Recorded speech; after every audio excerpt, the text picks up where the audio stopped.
আকৌ এবাৰ আহিলোঁ মই।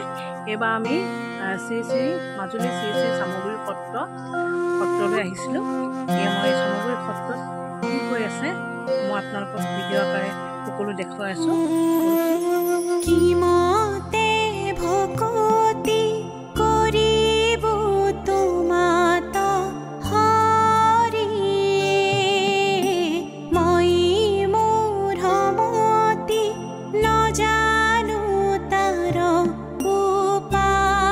কৃষ্ণ হয়, নমস্কাৰ।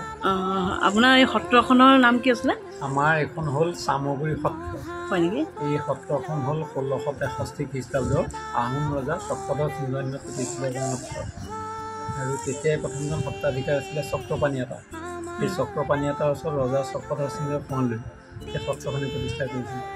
এজোপা বৃহৎ আকাৰৰ চামগছ আছিলে। সেই চামগছজোপাৰ তলতে সত্ৰখনি প্ৰতিষ্ঠা কৰাৰ কাৰণে নাম দিছিল চামগুৰি। এই সত্ৰ এতিয়া চামগুৰি সত্ৰ কলিয়াবৰ চামগুৰি। আমাৰ এইফালে আওখন আছে প্ৰাচীন চামগুৰি, য'ত স্থাপিত হৈছিলে ইয়াৰ পৰা 4-5 কিলোমিটাৰ দূৰ। ইয়ালৈও তাৰপৰা আকৌ ইয়ালৈ ককাসকল ভাগি আহিল। ইয়াত 4জন তাত 2জন থাকিল। আহোঁতে এই সত্ৰখনত এটা পৰম্পৰা আহিলে গুৰুজনাৰ মুখাশিল্প। আৰু সেই মুখাশিল্পটো বৰ্তমান পৰম্পৰাটো চলি আছে। এইখন সত্ৰতে মানে মুখাৰ আমাৰ এই উৎপত্তি আছে। উৎপত্তিটো আচলতে এটা সময়ত অসমৰ গোটেই সত্ৰত আছিল।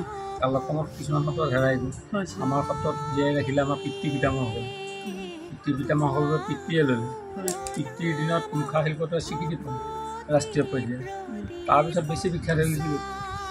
আগতে ধৰক যেতিয়া মুখা আমাৰ ককাসকলে বনাইছিলে তেতিয়া মুখা এনেকৈ সংৰক্ষণ কৰি ৰখাও অভাৱ বা থ'বলৈও ঘৰ নাই বা এনেকৈ যে থ'ব লাগে কোনো ভবা নাছিল।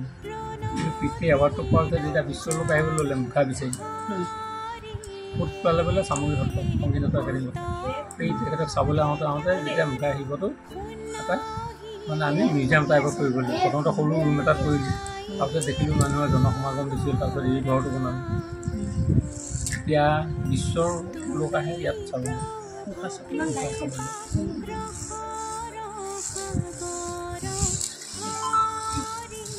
ইয়াৰ এতিয়া আপোনাৰ সত্ৰাধিকাৰ কোন হয়? সত্ৰাধিকাৰ এতিয়া নগেন গোস্বামী বুলি কয়। এতিয়া গুৱাহাটীত থাকে।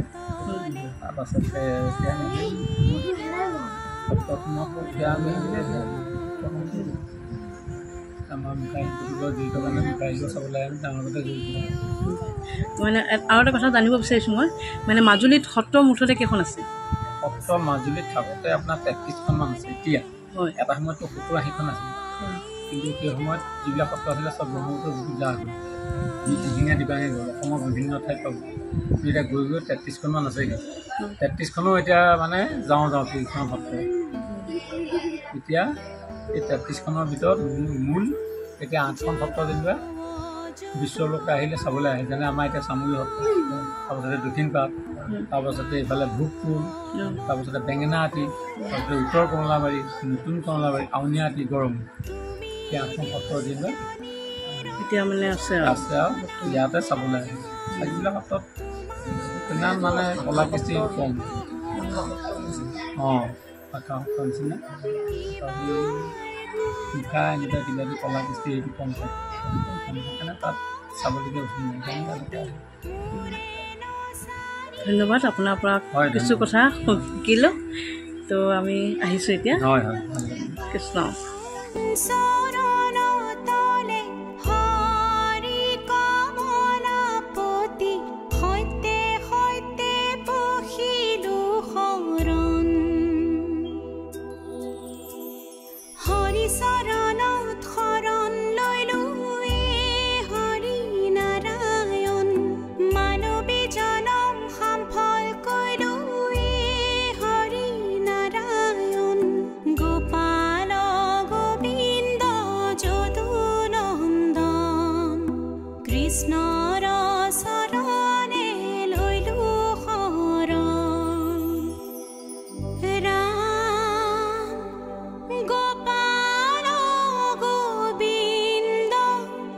যদু নন্দন কৃষ্ণ।